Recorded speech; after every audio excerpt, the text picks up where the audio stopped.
Hi lovelies, you're welcome back to my channel. I know it's been a little while, but I'm back and I'm so excited to be making these videos again. Today we are making something so simple but so satisfying. It is homemade chips. We are making our own homemade chips and we're making the chips from scratch, and I'll be showing you 3 different ways to prepare and store them. Trust me, once you try this, you may never go back to store-bought again. So let's get right into it. First things first, let's prep our potatoes. You want to use firm, fresh potatoes. I'm using the slam chop cutter. Honestly, this thing is a game changer. It makes the work so much easier and neater.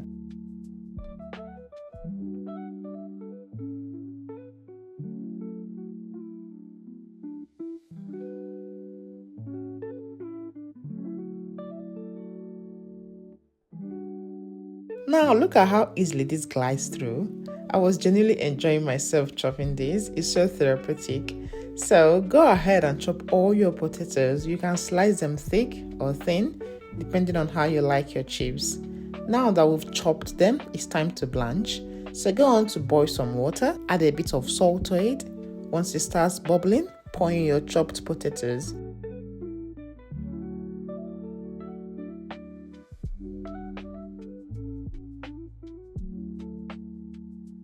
We're going to let that boil for about 3 to 5 minutes, just until they start to soften, but not fully cooked, okay? While that's boiling, prep your ice bath. Just cold water with some ice cubes. It's going to help to stop the cooking process. It keeps your chips from going soggy.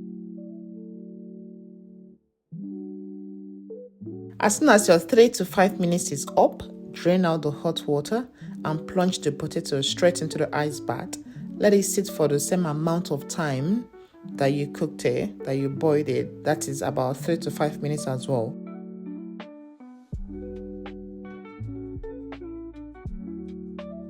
After the ice bath, it's time to dry the chips. You don't want any moisture left, okay?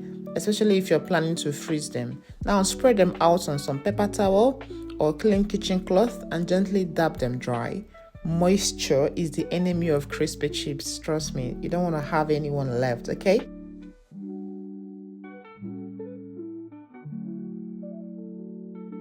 Now here is the fun part, the flavoring and the storing. I'll be showing you 3 different ways of homemade chips that you can store in the freezer. The first part, this one is the simplest. Line a baking tray with a parchment paper, spread them out so they're not sticking together, okay? Just sprinkle a bit of salt over the dried chips, mix well, and that's it. And put them in the freezer. Next one, if you love that extra crunch, this one is for you, okay? In a bowl, add a drizzle of oil or spray oil as I'm using here. Add some salt, black pepper, this is optional. Some corn flour and plain flour as well. Mix everything together until the chips are lightly coated.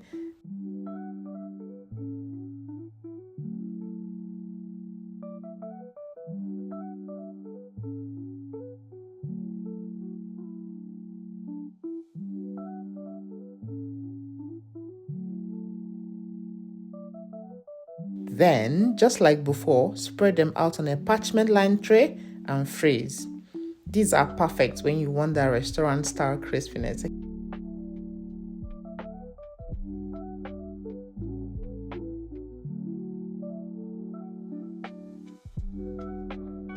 This is last but not the least because there are different ways you can do this. It's the spicy lovers, this one's for you.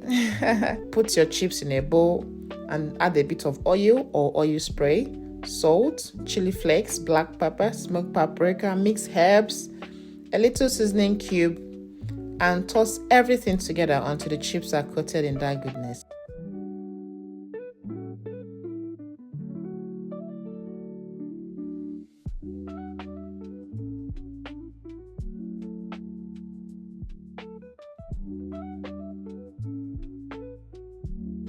Again, lay them out flat on a baking tray with parchment paper and freeze. This one smells amazing and adds such a nice kick when you cook it.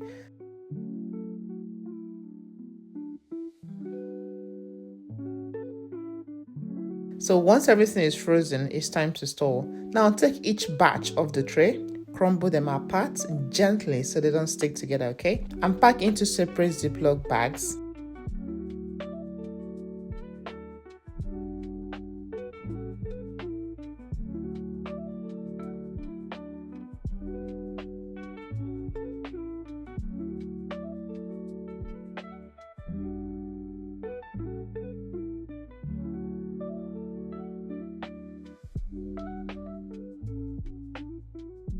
So you've got the salted, you've got the crispy, and you've got the spicy.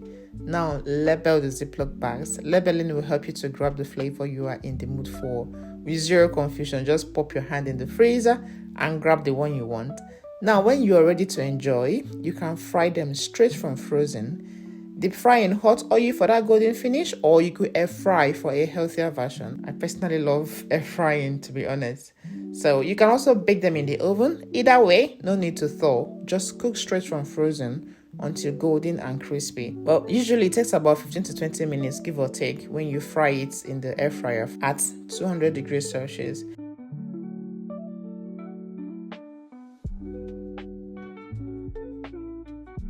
Now serve that with your favorite dip or your sauce and you are sorted. Now look at that. Just look at how gorgeous these chips turned out. Here we've got our classic salted, crispy coated, and spicy flavored. Each one has its own vibe and taste, and they all taste beautifully. This is just great when you want to have some comfort food and treat yourself right. So that's it, lovelies. This is your homemade freezer chips in 3 ways. Super easy, very tasty, and it saves you from store-bought preservatives and foods. Let me know in the comments which version are you trying first. If you enjoyed this video, don't forget to like, subscribe, and tap the bell so you never miss another homemade recipe. Thanks so much for watching, and I'll see you in my next video. Take care and bye for now.